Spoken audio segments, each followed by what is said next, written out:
Thank you. Yeah, what I was so thrilled when I found out that they were going to translate this book into Czech because, as some of you may know, I see some familiar faces in the crowd. I lived here for half a decade in the early 2000s.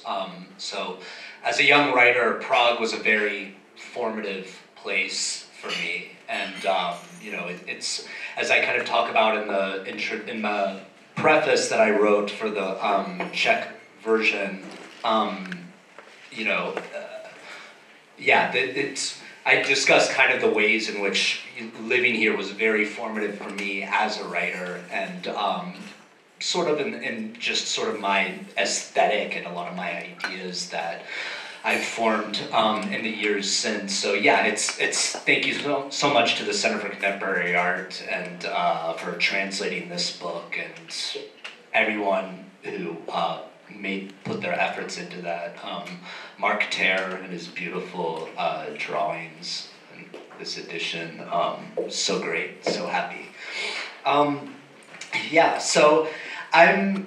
This book kind of grew out of my PhD research that I was doing. I was kind of interested more and more in the intersection between writing and visual art, and sort of looking at visual artists who write, but also, various art practices that somehow integrate writing into them, and also writers who somehow engage with visual art practice in various ways and in bad ways, what I call it. And when I talk about badness, this is very much like I'm talking about intentionality in many ways. This is like very much like intentional badness. So yeah, this is kind of a trajectory that I was interested in tracing, that kind of, arguably it could go back long before, but I kind of trace its origins in modernism.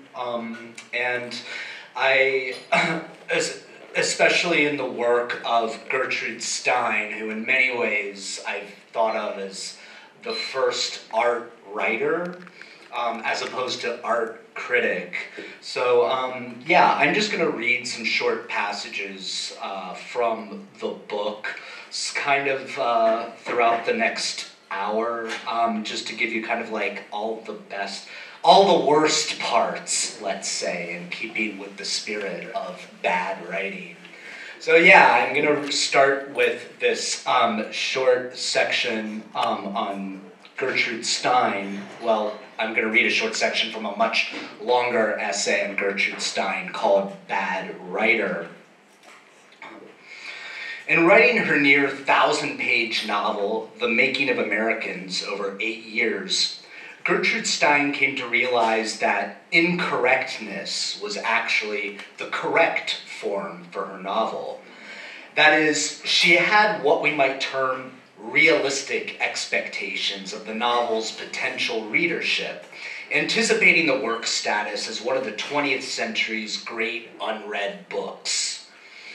Considering those who might actually make it to the end of the seemingly endless text, she writes, "Lots of people will think many strange things in it as to tenses and persons and adjectives and adverbs and divisions are due to the French compositor's errors, but they are not. It is quite as I worked at it, and even when I tried to change it, well, I didn't really try, but I went over it to see if it could go different, and I always found myself forced back into its incorrectnesses. So there they stand." As one of Stein's earliest literary projects, it could be seen as an announcement of her later style after the completion of her first published book, 3 Lives, which, with its retainment of plot and conventional syntax, was comparatively correct, though its employment of repetition and the sing-songy rhythms already enunciate the Steinian voice. What's more, 3 Lives already shows the influence of the painters that she had befriended and whose work she collected, as one of her biographers would later note. And here I quote, The stylistic method of 3 lives had been influenced by the Cézanne portrait under which she sat writing, and which we see here. The portrait of Madame Cézanne is one of the monumental examples of the artist's method, each exacting, carefully negotiated plane, from the suave reds of the armchair and the gray blues of the sitter's jacket to the vaguely figured wallpaper of the background, having been structured into existence, seeming to fix the subject for all eternity. So it was with Gertrude's repetitive sentences, each one building up, phrase by phrase, the substance of her characters." End quote.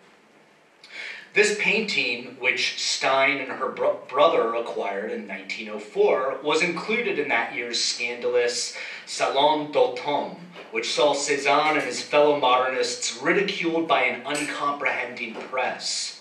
Such summations of Cézanne were typical: sacred, crude, violent, sincere, ugly, and altogether bizarre canvases. I'm quoting, obviously. Here, the results of a hard laboring painter without taste, without the faculty of selection, without vision, culture.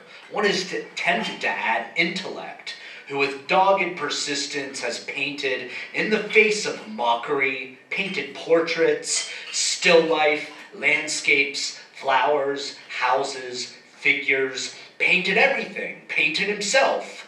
Cézanne has dropped out of his scheme harmony, melody, beauty, classic, romantic, symbolic, what you will, and doggedly represented the ugliness of things. End quote. That's a contemporary critic writing about Cézanne. As a collector of such works, Stein was clearly cognizant of her position as part of an artistic vanguard that found value in the denial of consensual aesthetic norms, in dubious representations of the ugliness of things. Even before she turned her attention to writing directly about art and artists, one finds in Stein's earliest work the origins of object-oriented writing as opposed to art criticism. Even Stein's critics concede that her seemingly irrational writings were rooted in her engagement with visual art practice. It is important for our theory, writes B.F. Skinner, that between 1896 and 1912, Miss Stein had come to know Picasso and Matisse and was already long in the practice of defending their work against the question, what does it mean? With such an experience behind one, it is not difficult to accept as art what one has hitherto dismissed as the interesting and rather surprising result of an experiment. It was, I believe, only because Gertrude Stein had already prepared the defense as it applied to Picasso that she could put forth her own unintelligible product as a serious artistic experiment. For a person of the sound intelligence of Miss Stein, there is a great natural resistance against the production of nonsense. Even writers friendlier to Stein's work, such as Edmund Wilson, concluded that the key to understanding it lay in its author's preoccupations with modernist painting. Though it is doubtful that Stein thought of her writing in such straightforward, rationalistic terms, there is a danger inherent in the methodological comparison. Her approach to writing was not imitative of contemporary painting in the way contemporary critics, both those friendly and unfriendly to her work, took it to be.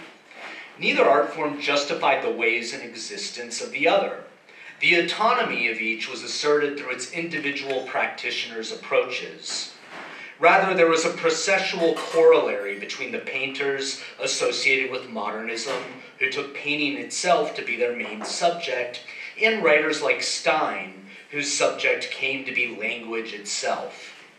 Whereas the classical painter might attempt to represent nature in his canvases, the modernist painter, working in the language of abstraction, might attempt to embody nature. Thus, the tools are stripped down, reduced to their essence. Raw paint, and for Stein the writer, naked language, as her friend Bravig Ims characterized it, and which scholar Ulla E. Dido defined as the result of a process of reduction accomplished by punning with elements of sound and sight, which shakes up stable syntax and meaning. Indeed, works like Stein's writerly texts, as Roland Barthes once termed them, require a new method of reading, one that entails a more active engagement on the part of the reader in producing meaning. Here we might look at one of the most drastic examples of the transformation of visual motifs into literary ones in Stein's writings, Tender Buttons.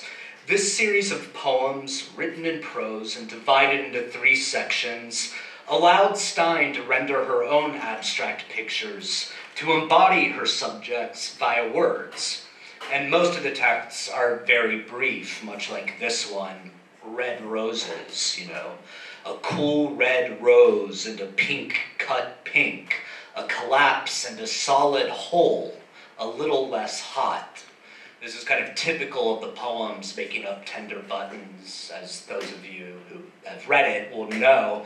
And you can see that this is kind of like, this is like a very different kind of writing that resists representation, much like it tries to use language almost as a plastic material in the same way that these increasingly abstract painters were just kind of using raw paint and to try, focusing kind of on the materiality of paint itself.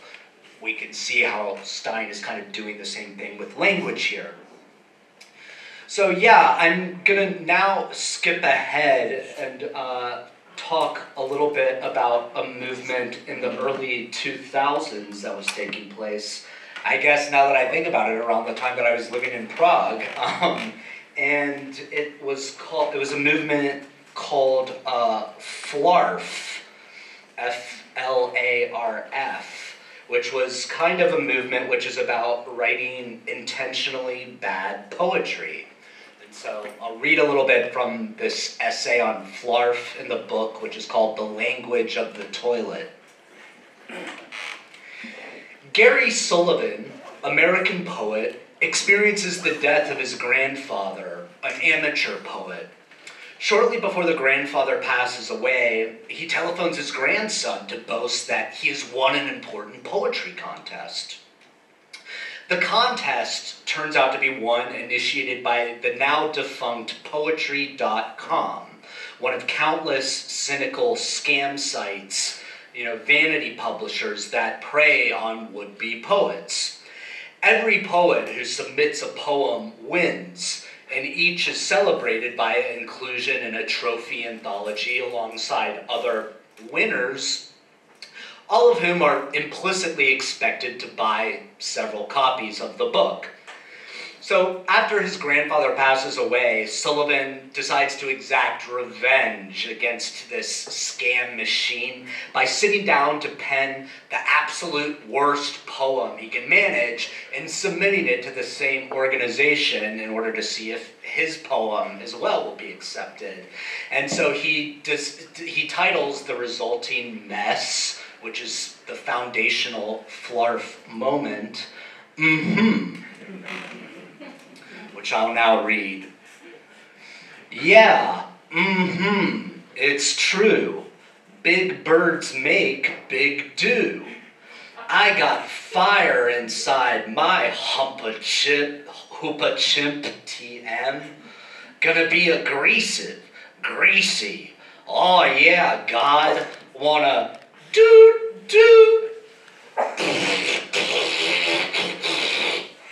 Hey, ooh yeah, baby, gonna shake and bake, then take, ow, your money, honey, tee-hee. Ooga dooga booga biga booga mooga.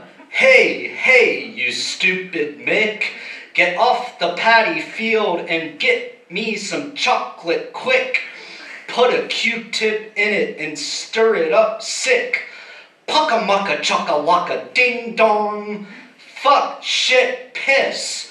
Oh, it's so sad, that syndrome, what's it called? Tourette's. Make me, hey yee, shout out loud, 'cause I love thee. Thank you, God, for listening. Oh, yeah. Gary Sullivan, great poet. Unsurprisingly, Sullivan's efforts were not ignored by the contest holders at Poetry.com.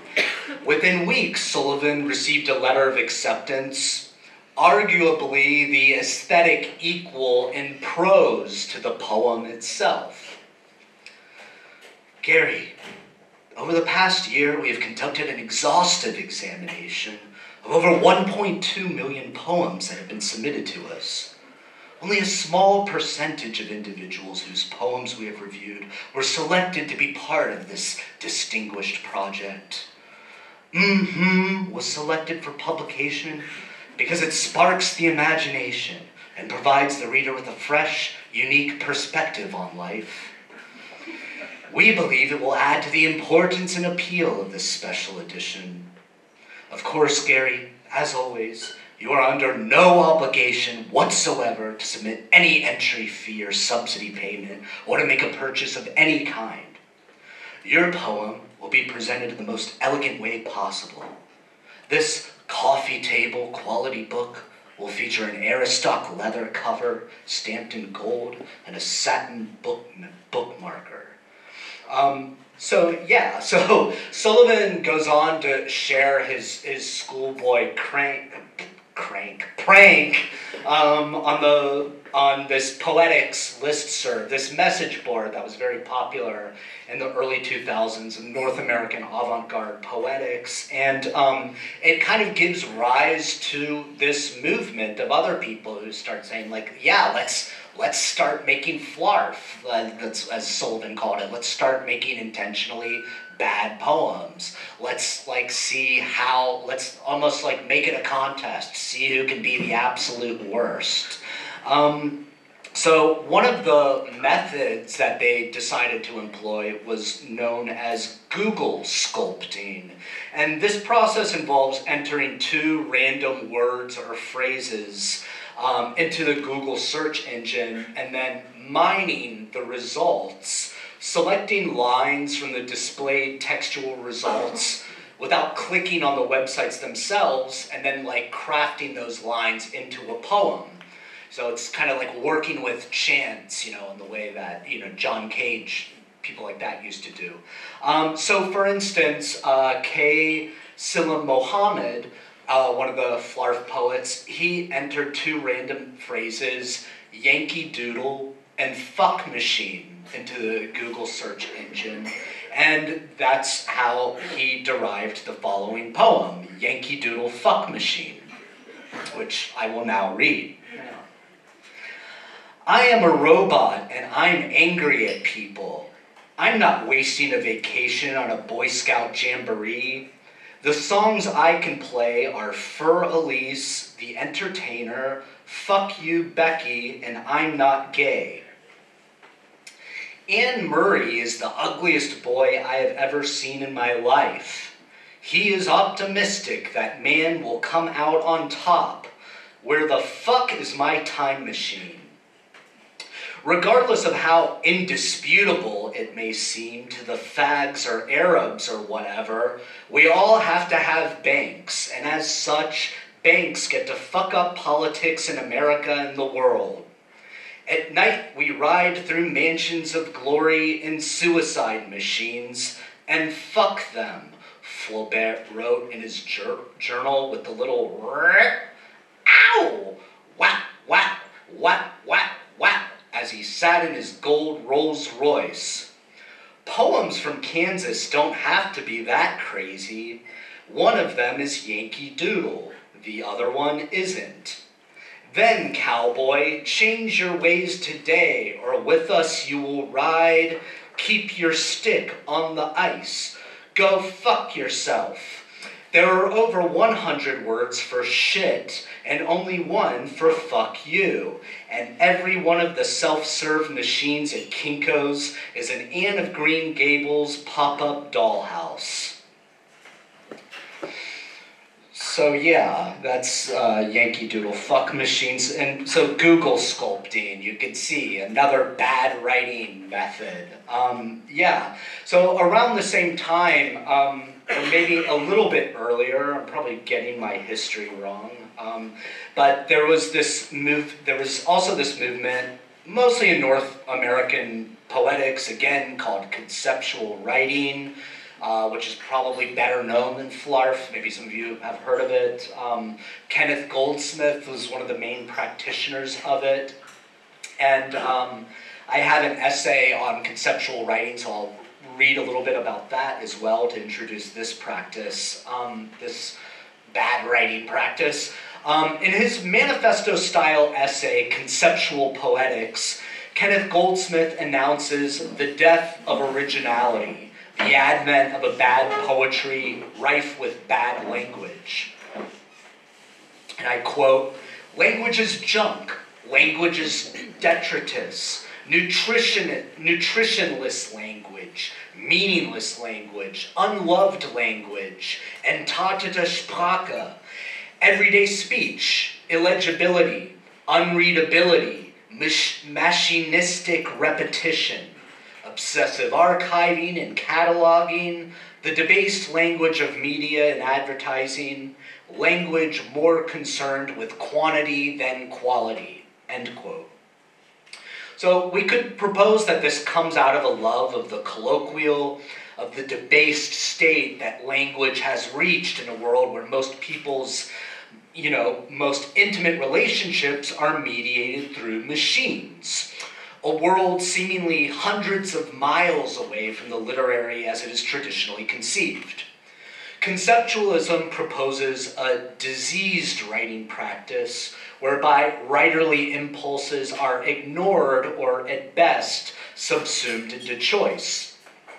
It is a writing that is intended to be merely interesting in its ideational delineation, which consists of the limits imposed by the author, whose sole agency has been reduced to this role of imposer of limitations. In short, if the conceptualists were to have their way, the author's role would be reduced to that of framer. Indeed, conceptualism as a practice serves to draw the viewer's attention away from the content towards its container, the frame.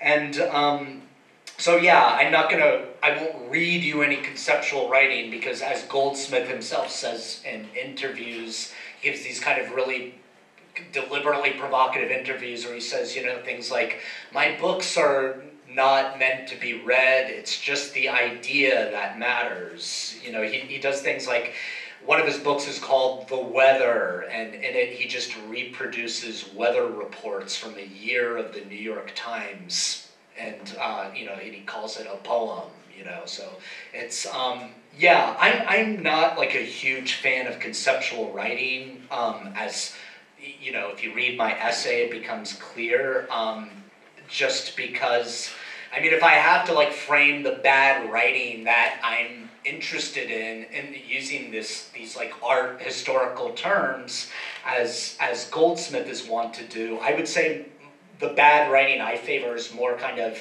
expressionistic in that it's more about the content, I guess, whereas conceptualism has more of this emphasis on the form or the frame. I'm interested in writing practices and bad art practices, I guess you could say, that kind of tried to implode the frame from within rather than fetishizing the frame, if that makes any sense. So one one artist rather, who I look at, who also, I would say that at his core, there's even though he was an artist, or really a filmmaker to be proper about it, but there was writing kind of at the core of what he did, and that's George Kuchar. And I'll read a little bit from my essay on George Kuchar and his Weather Diaries series, which he would film every year on VHS in Oklahoma. And yeah. So the bad artist, in some sense, doesn't live in this world. This world being the sphere of existence governed by a real or imagined consensus, or else dwells in this world in order to contaminate it, to draw attention to those things ungovernable by the socius. That which is excessive, that which we look away from in disgust. These things, this scum being the primary focus of artists like George Kuchar and Dieter Roth, another artist I write about, throughout the duration of their long working lives. And this is the only video I could find of George Kuchar's Weather Diaries online, and it has hard wired into its Spanish subtitles, so that's why, yeah. But track it down if you get a chance. It's on YouTube, Weather Diary 5. Yeah, as one critic aptly put it, going back to Dieter Roth's 5-decade career turned on the provocation of admitting decomposing matter and other dross into sanctioned art spaces, then delighting in the aggressive unsaleability of the art that ensued. It's difficult to decide whether Roth's collapse of art into life yielded a radical Dadaist dispersal or a heroization of the artist as a privileged figure whose every gesture qualifies as art. The answer, it seems, is that Roth achieved both, a position that makes his art by turns fascinating and fascinatingly vexed. End quote. One could say that George Kuchar, although working in a different medium, narrative film, and with a markedly different sensibility, attained something similar in his 6-decade-long career. I've always believed in looking in the garbage for inspiration, said Kuchar in a 2005 interview. For Kuchar, the brutal banality of the everyday bucolic, the scatological, dances with its anti-counterpart, the celestial, in a lifetime project of understanding through his own manic vehicularity.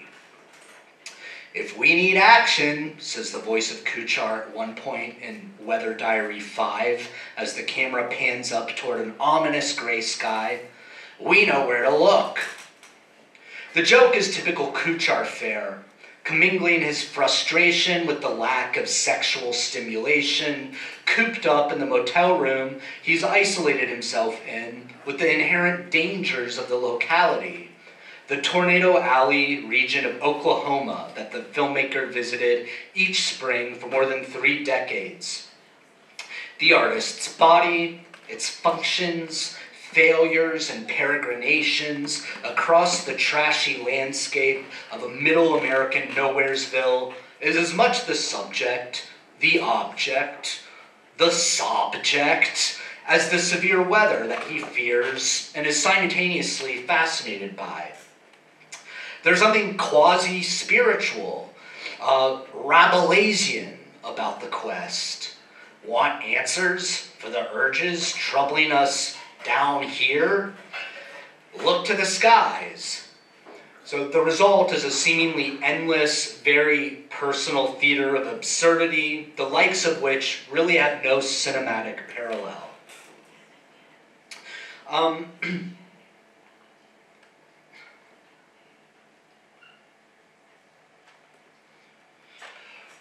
Writing, in fact, is everywhere in Kuchar's work. One could say he's just as much a writer as he is a filmmaker, if not more so. In the book that he co-authored with his twin brother, who's also a filmmaker, Reflections from a Cinematic Cesspool, George wrote the majority of the text, which serves as a showcase for his outrageously florid prose. And here, I quote, "Realism only comes to the screen when the film jams in the projector and the image begins to bubble. An instinctual fear of the dark manifests when the projection light fails, heightened by the little furry things with long tails that scamper beneath the seats." He's talking about the cinema-going experience, of course. "The electrical nature of sex becomes apparent as the hair on your neck bristles when that pervert to your left makes knee contact. In these moments of truth, cinema reveals her face of realism. But she is a two-faced creature, the other countenance being a rainbow palette of dyed coiffures, pancake makeup, and pancake bloated guts crammed into costumes designed by cockeyed midgets for superstars who beat their children with wire coat hangers and then peddle soft drinks potent enough to rot their dentures." End quote. Writing for Kuchar is a sort of machine, one in a state of constant generation, which is why, in a sense, he can never shut up in most of his videos, for that would cause the entire machine to break down. Kuchar is an automaticist. What is automaticism, anyway? It is a particular way of working that we find in a lot of the artists engaged in making bad writing, bad art, or at least what I'm calling bad art here. It is rooted in the awareness that creation is not merely a mental process, but a physical, bodily one as well. No Cartesian splits acknowledged by the automaticist, by the bad artist. Instead, the principle of extension rules, wherein mind is but an extension of body and vice versa. Do not let that vice versa confuse you, however. For the automaticist, the body always comes first in the equation. We can thus conceive of the automaticist being as a body-mind machine. As a machine, what automaticism essentially means is you program yourself. For the automaticist does not merely conceive of herself as a mere machine, but as a particular kind of machine, one that defies the staticity that harnesses most human beings to a particular mode or frame of existence. The automaticist is constantly trying to evade the frame, to go outside the territorial entrapments of the socius. For that reason, it is best that we call the machine what it is, a vehicle, for vehicles are defined by motion. The bad artist, then, is the self-contained machine whose sole purpose is movement, motion.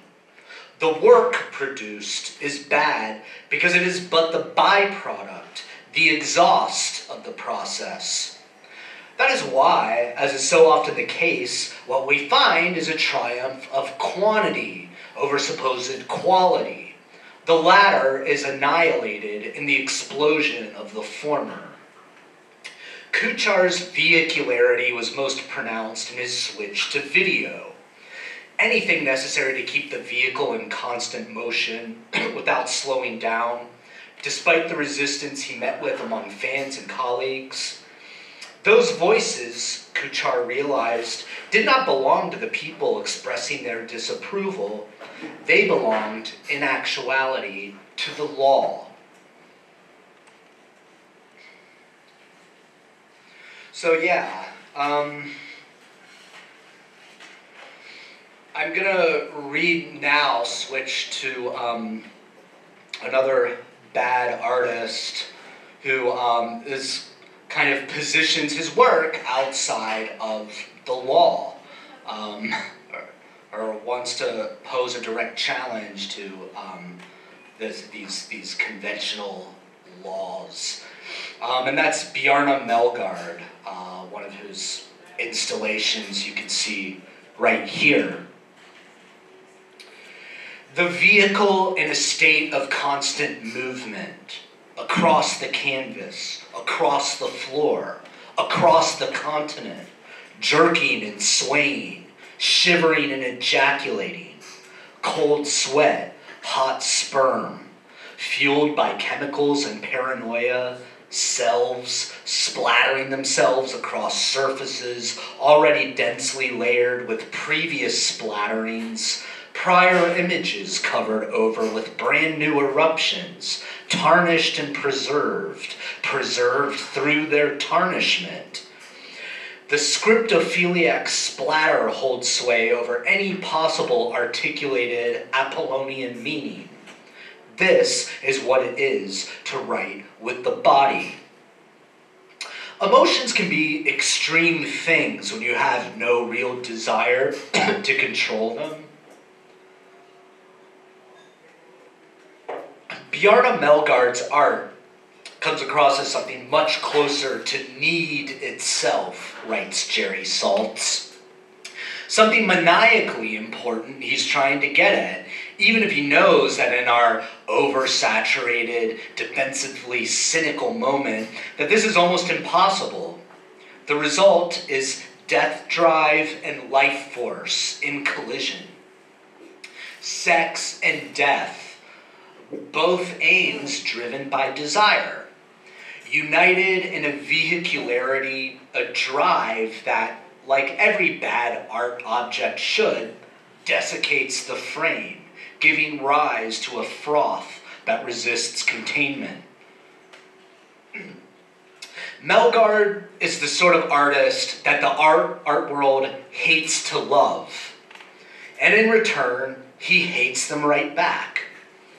As he writes in his 2012 novel, titled bluntly, A New Novel, in New York, the social etiquette is lying. Nowhere do you see this more clearly than in the art world.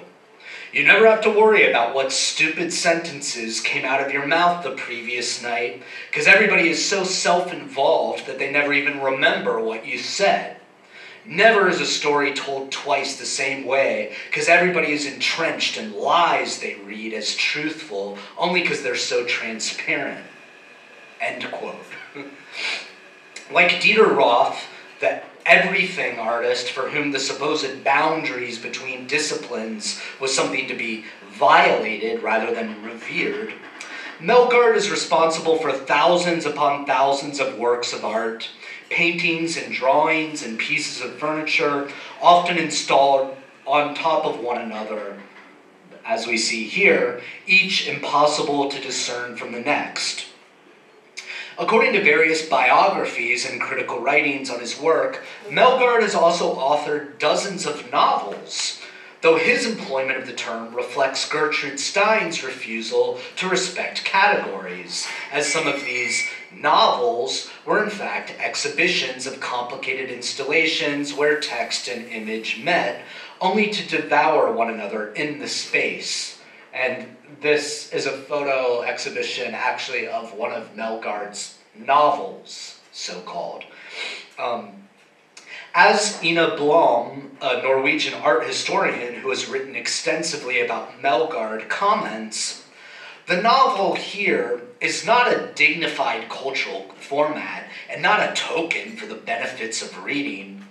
It is a name that stands for the resurrection of a specific functional site, a site where bad ideas are allowed to proliferate freely, where thinking and attention follow the wacky logic of what actually takes place rather than what should ideally happen.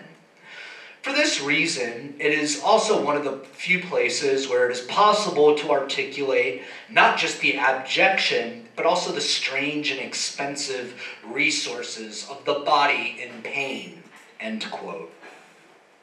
Like another bad artist, George Kuchar, Melgaard's textual work has a deceptive concern with the diaristic.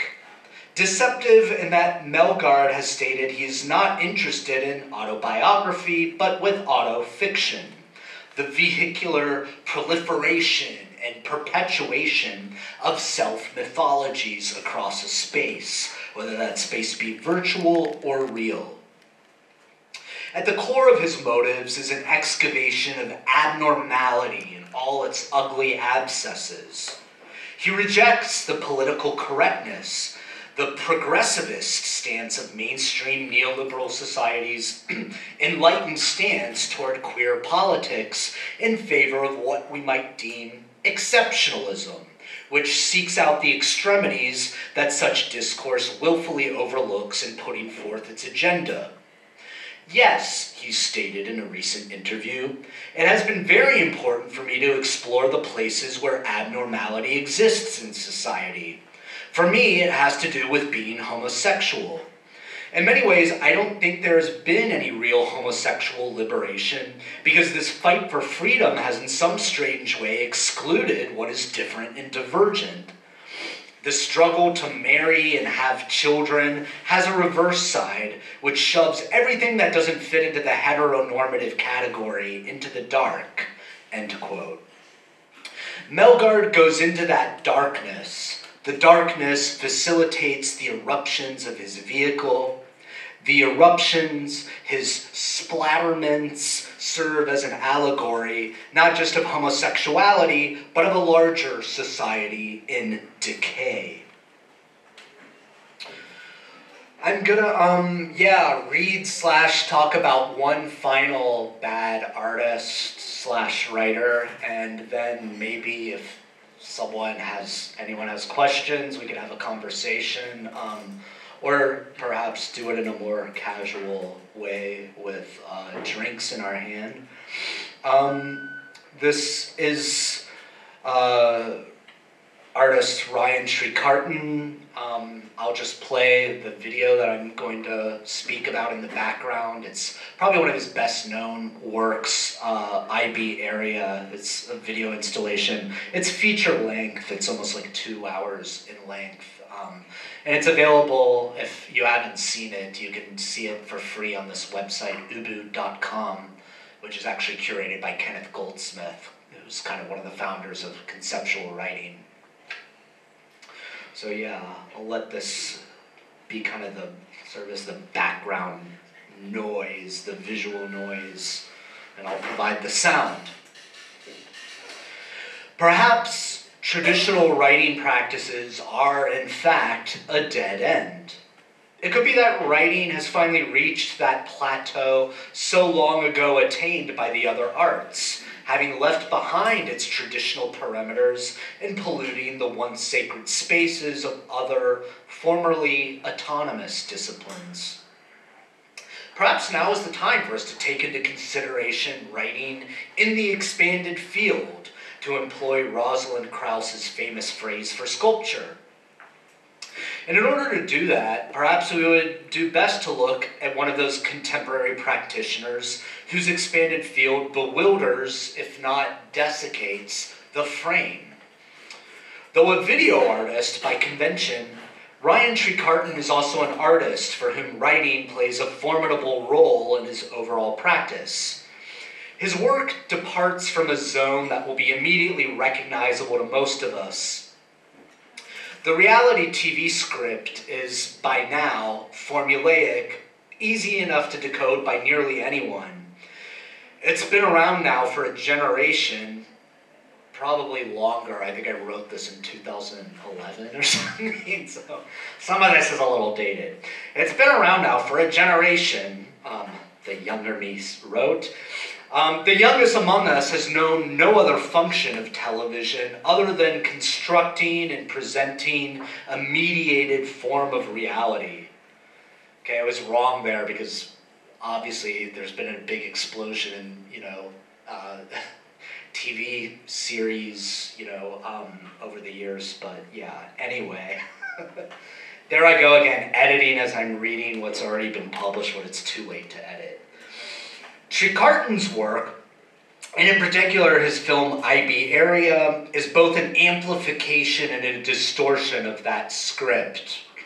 Reality TV changes our whole perception of reality. Reality is now something that you watch on a screen.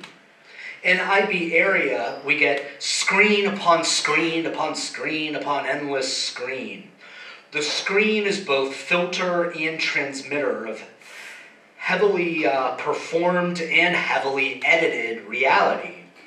Although there are many different settings, the entire action of the film occurs within a single zone, which is an amplified version of both reality TV and sort of reality copyrighted reality.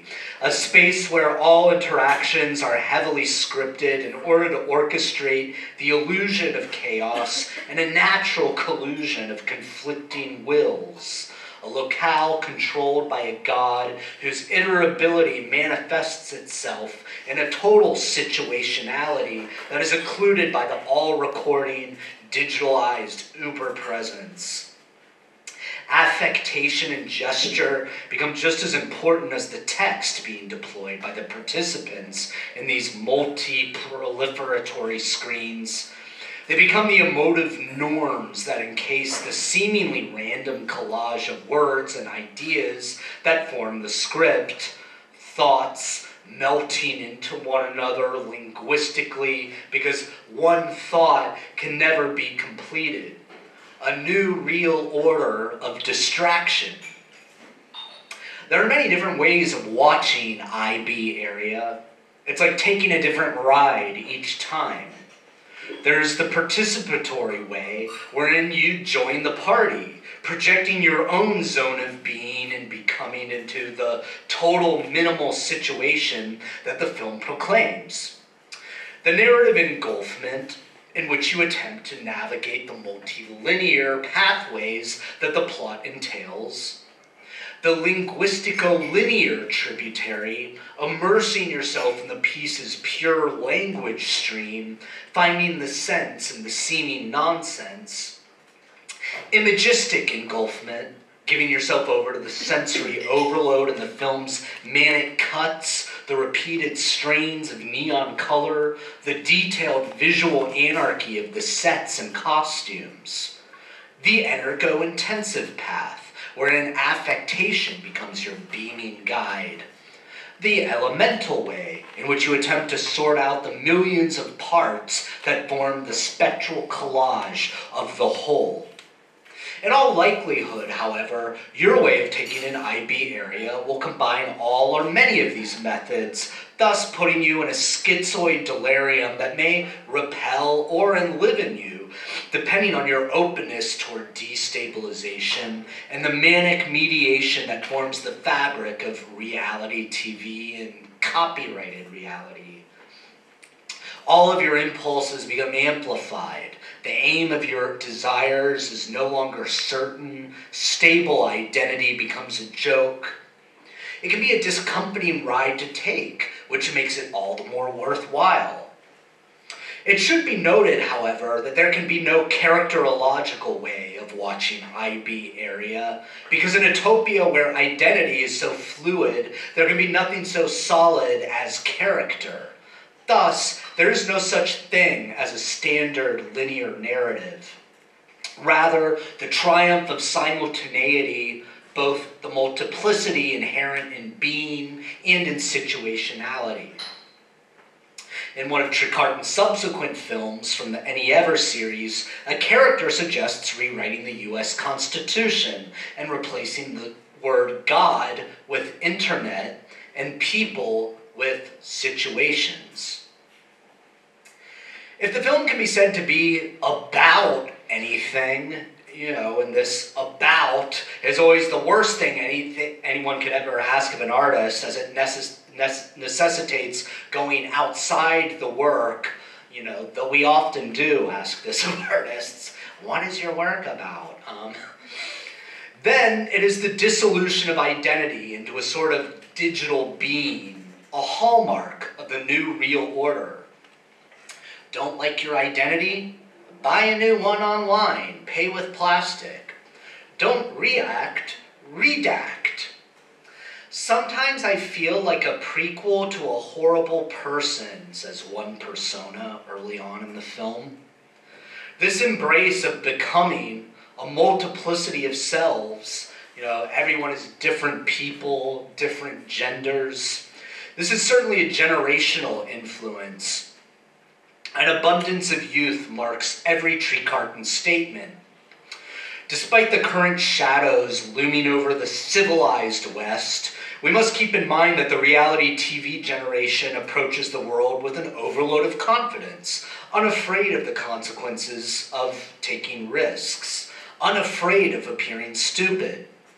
It is this latter fact that allows for so much of the vileness of reality TV, and which IB Area subtly mocks. "What will I be when I grow up?" asks IB after they have been transformed into a new avatarial persona named Oliver. "A production company," they answer. Media and the means of mediation are newly morphed into one with technologies, showboating, and accessibility. Not only is everything shot in HD, the cameras are often visible and frequently held by the speaking personae. Nearly every line of dialogue in the film is spoken directly to the camera, reflecting a consciousness of the process of mediation, a demolition of the fourth wall borrowed from theater. Departing from the recurring concept of adoption, of babies, but also, by extension, implying the incorporative becoming of new selves, individuals drift into new personae readily and without hesitation. Everything is temporary, and so the heavy burden of ontological meaning is absent. An avatar can become a toxic bisexual wearing unstable flip-flops before finding themselves a living, walking meme. Dialects and personalities can be picked up and discarded alongside wigs and makeup. Tangible is intangible, and vice versa. Interactions are pure. No psychology, just a super psychology, overburdened with mediated emotions. Major and minor events, personae, substance, objects become equal and are thus no longer worth distinguishing. The loss of agency this process entails is not necessarily a bad thing. In the film's mom scene, in which a group of mothers gathers in a middle-class suburban living room in order to vote one of the mothers off the show that the film has suddenly become, the excluded mother proclaims, "I can't believe New Jersey happened to me. It was like writing a book I had no control over." Instead, in such an equalized universe, a realm where agency is absent or altered, in which subjectivity is therefore spectral and momentary, it all comes down to mattering. "That will be a good day," shouts the excluded mom, "when it won't matter." Projectile bodies mattering all over the supra-mediated norm void. Do you know what your dad is? My dad is a building that we lit on fire. Just as you begin to think it's all like a high school improv drama class gone totally haywire, the setting shifts and enters into, well, what appears to be a high school drama improv class.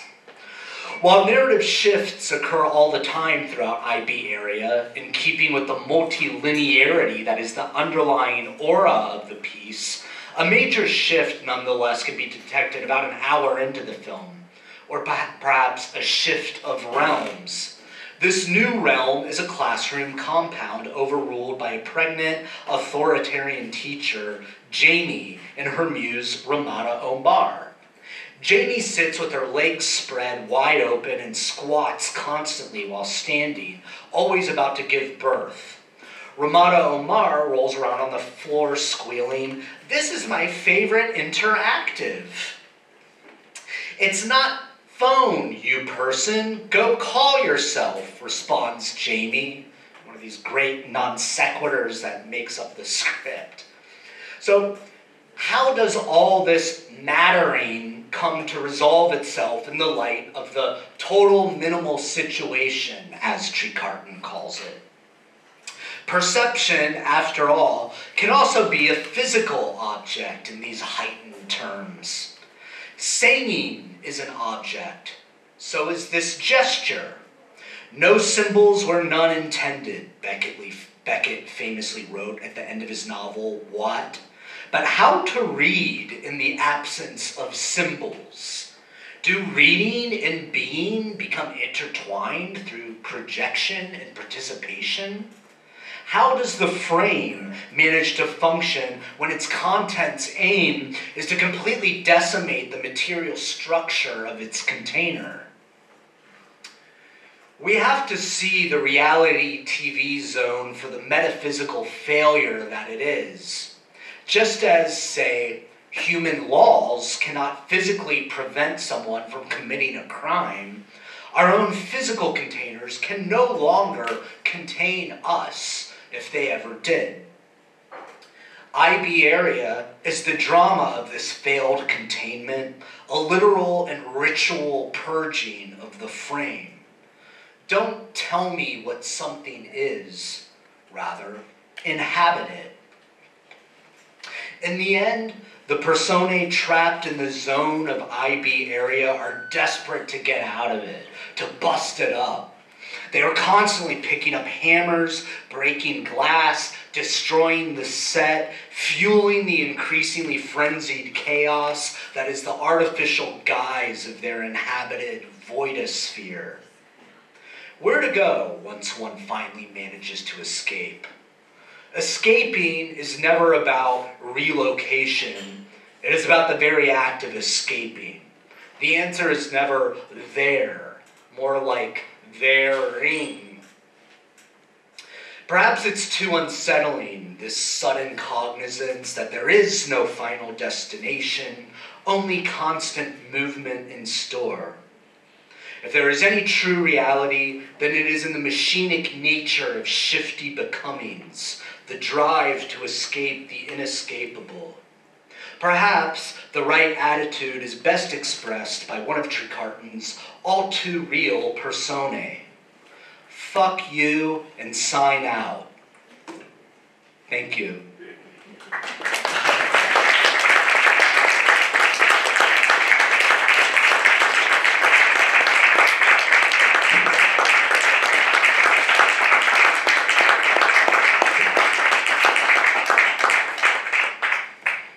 Leave that as the background because it's pretty. Well, thank you, Travis, for a wonderful insight into your thinking.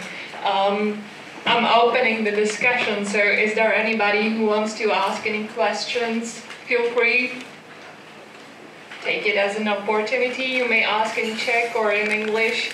Určitě to přeložíme rádi, ano.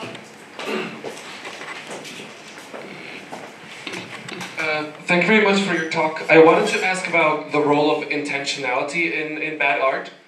A lot of famous bad artists, I'm thinking of like Tommy Wiseau and The Room, at first start create so bad it's good art and then go later and reclaim it as, oh, I was trying to do something ridiculous all along. Turning it into something intentional. I'm saying this in a confusing way, but what do you think about intentionality in bad art? Yeah, I mean that's like one of the central themes of the book, and it like really shifts up and down in the book. And for me personally, I guess it's constantly like sort of shifting and morphing. In some ways, this has like kind of almost a therapeutic component to it as well, because I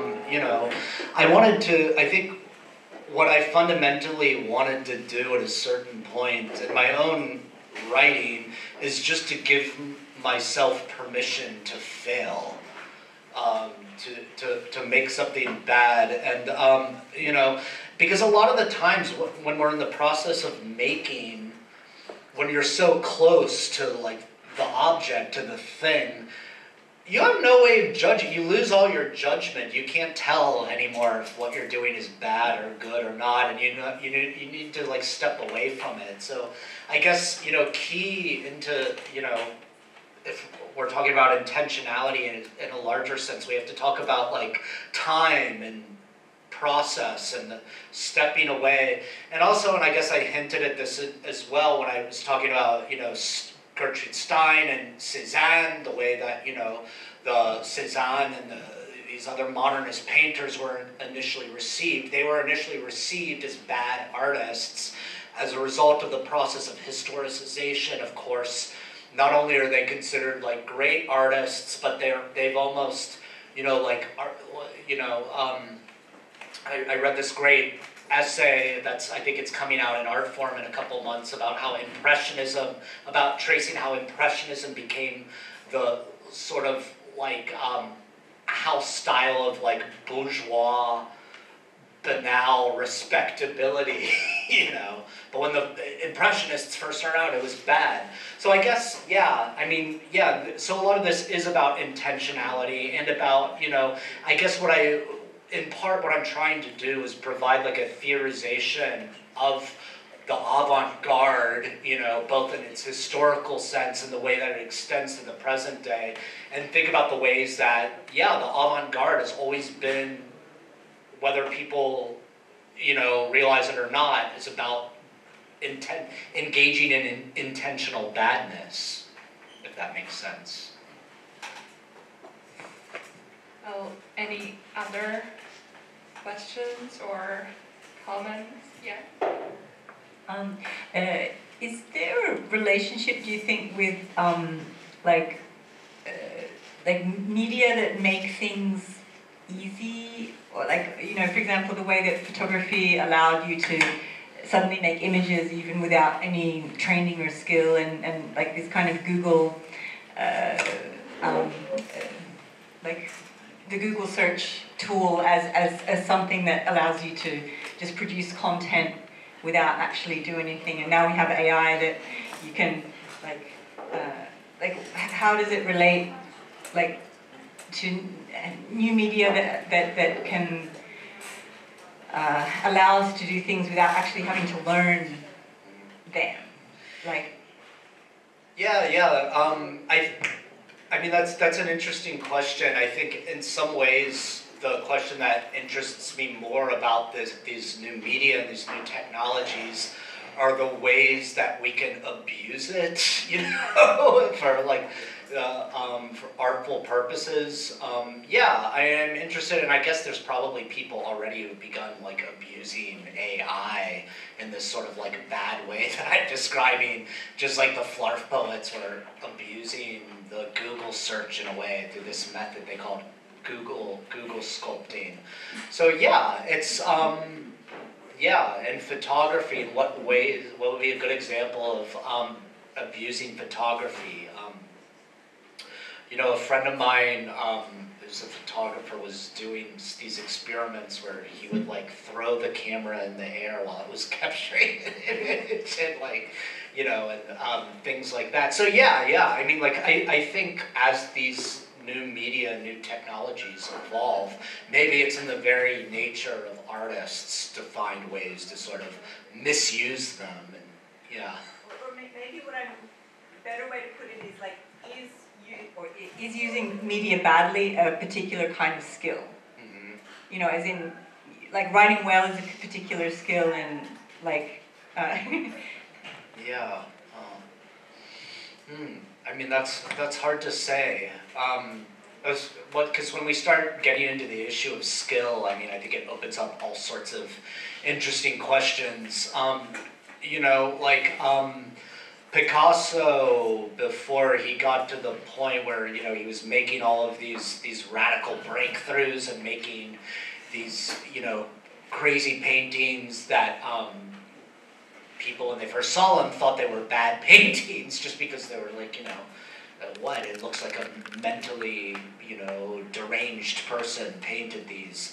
You know, but before he got to that point, he, you know, had kind of mastered realism in such, I mean, very early on in his life, you know, he could, you know, he had kind of, we might say he had mastered the language of painting and could paint in virtually any style.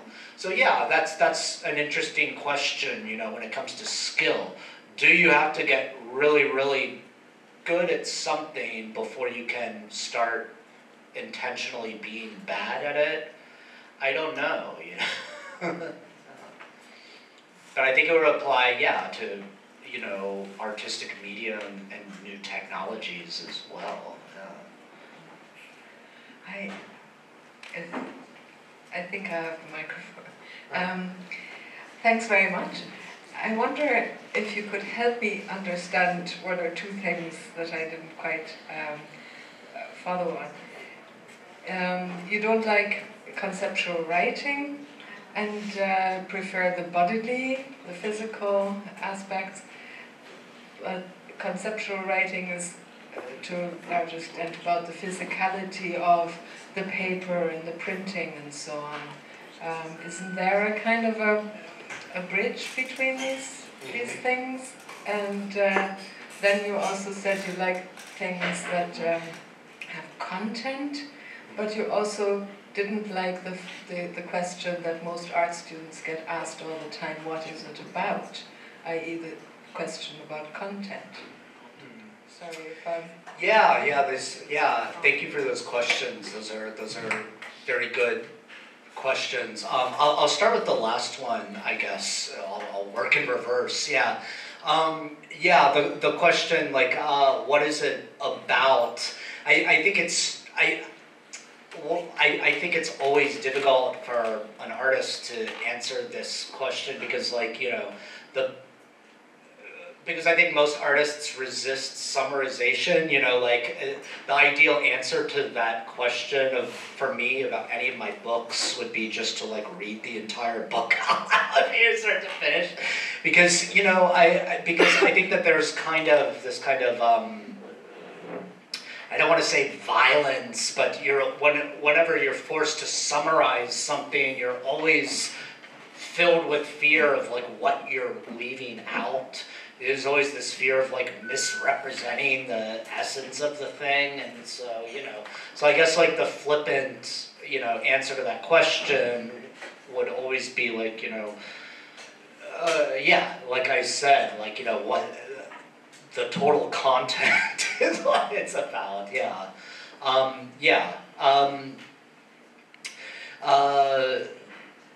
conceptual writing, why don't I like conceptual writing? I mean, so a few things. I mean, like as I kind of discuss in my essay, I feel that conceptual writing is kind of like fetishizes what I call the frame, you know, the main idea, and you know, and as Goldsmith himself says, the content doesn't matter. It's kind of like an approach that evades the content. I don't know that I necessarily agree with what you were saying about like the materiality of the paper and these things and viewing conceptual as a work of art, just for the reason that a lot of these conceptual works they exist as like ebooks, and if like the work itself doesn't matter, the format maybe doesn't really matter to these conceptual writers as well. There's also, finally, there's this whole thing about conceptual writing, the notion of it that I find inherently problematic, because obviously, like, they think that they're providing this sort of, like, counterpart to conceptual art, but classic conceptual art was very much all about writing and language to begin with, you know. It was about, you know, written descriptions of artworks to take the place of the artworks themselves, written directions for how to make the artwork. So conceptual art was already a kind of writing, so how is conceptual writing different from that? So that's one of the other issues I have. Because maybe the conceptual art happened in visual art and not so much in writing, so maybe it's the catching up. But the content question, I mean, you definitely in the latter examples and so on that you showed, you get a kick out of vacuity, and then you also say that you like content, i.e. the content that doesn't exist, sort of thing. The content that doesn't exist? You mean that as the vacuous nature of the side of things that I like? I guess you could say that. I never thought about it in those terms, but I'll take it. Yeah, thank you very much for your presentation, and I have an observation to share other than a question, and see if you can comment on that.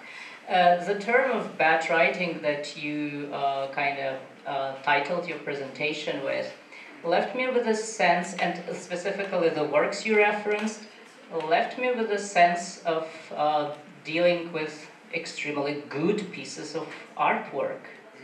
So how would you kind of comment on that paradox of bad writing featuring such good pieces of contemporary art?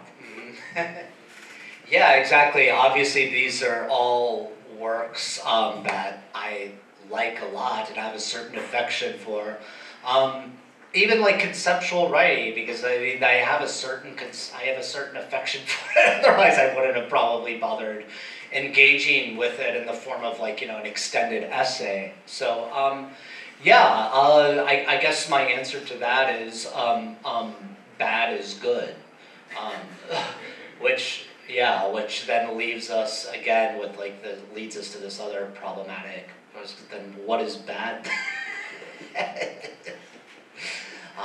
I guess anything that's good.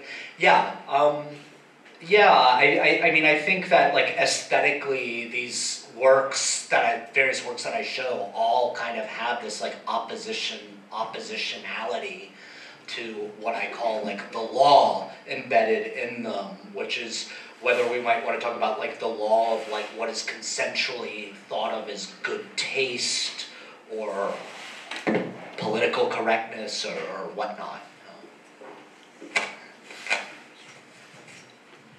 I have a question, and this is in response to one of the examples that you mentioned. I forgot which author is it, but it was quite a lot responding to the distinction between the everyday and the non-everyday, and I was just wondering how this idea of badness or this idea of failure correlates with the everydayness. Just yeah, what's your take on that? How would you elaborate this kind of relationship?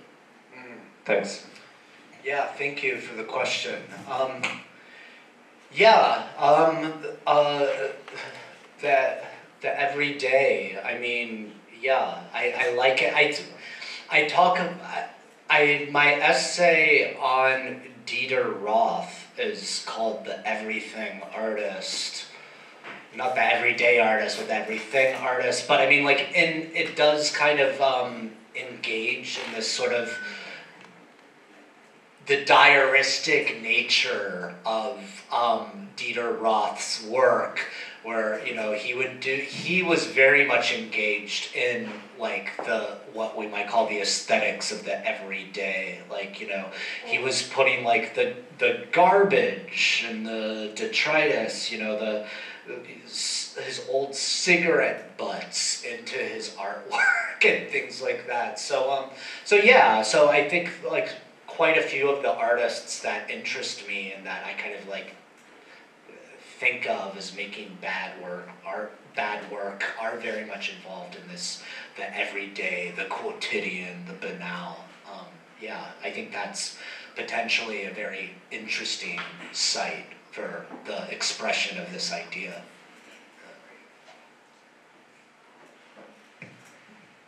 But would you say that in the everyday there's more potential to be open for failure as opposed to this kind of sublime art, something which is, you know, transcending the boundaries of the everyday?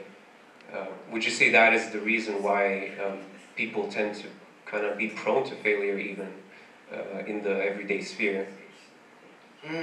Yeah.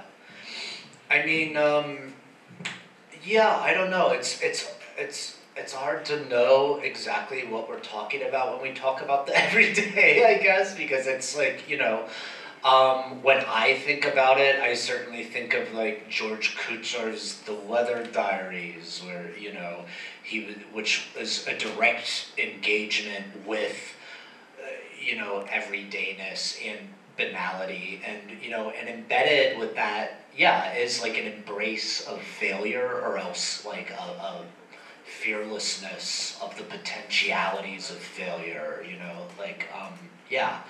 The Weather Diaries are like so, yeah, it's, when I first watched them, I don't know if I've seen all of them because he made so many, you know, he shot them on VHS video, and this like really sort of disposable art form that nobody took seriously, you know, just because of the fact that he was shooting on VHS, and everybody was like, you know, this is junk, this is something for like amateurs, this is something for like, you know, home videographers and family members, and he was like, no, I'm going to use this debased form as my medium to record like very, you know, he would spend his spring break, he taught at the San Francisco Art Institute, and every year when he had his spring break he would go to Tornado Alley, this part of Oklahoma which was famous for its tornadoes, because he was obsessed with tornadoes but also scared of them. And what's funny is he never experienced an actual tornado, so instead he was just filming like his everyday life, like, you know, the disgusting junk food he was eating because he didn't have a car and didn't know how to drive, and so he could only go to the gas station to get food, and his interactions with like the other people staying in this cheap motel who had nothing whatsoever to do with the art world or the film world, and you know, so yeah, I don't know if that answers your question, but I think, yeah, there is like a lot of sort of bucolic promise in the potentialities of failure embedded in everydayness. Anybody with follow us?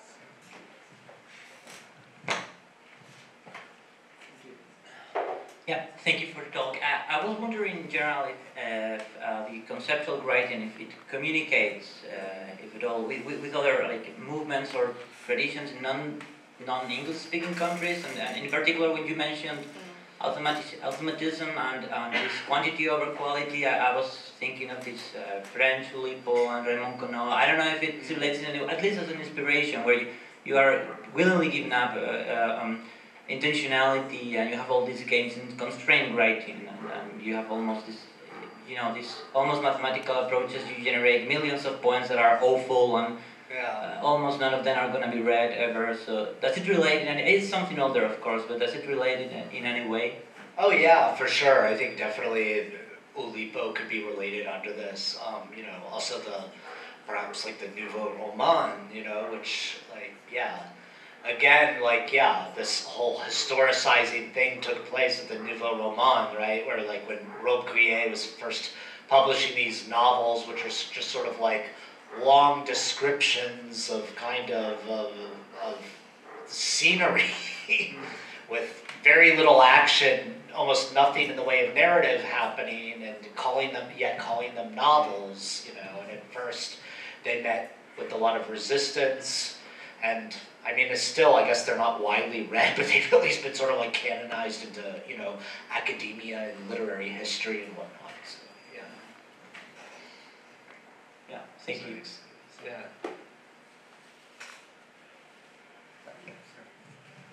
So, anybody else? Well, if not, thank you very much to everybody for coming. Thank you, Travis, for that wonderful speech. And I switched for Czech speakers into Czech. Děkuju, že jste přišli. Ještě bych chtěla připomenout, tamhle u stolečku je český překlad za výhodněnou cenu, což je jedinečná příležitost, a my se tady ještě budeme pohybovat a rádi se s vámi budeme dále bavit. Thank you very much.